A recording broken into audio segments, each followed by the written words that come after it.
পুরো ঠিক আছে। এইটা হয়ে যাবে কিন্তু ট্রান্সফর্মার ভিতরে তো হবে।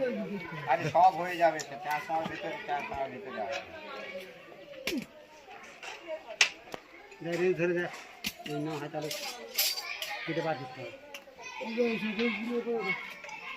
এইখানে রেঞ্জ লাগবে 16-17 18 ইঞ্চ ধরবে তো ব্যাগে দেখ 18 ইঞ্চ নিয়ে জাল দিয়ে সবার ভিতরে 4টি পোকা খুলে নেই, খুলে নিয়ে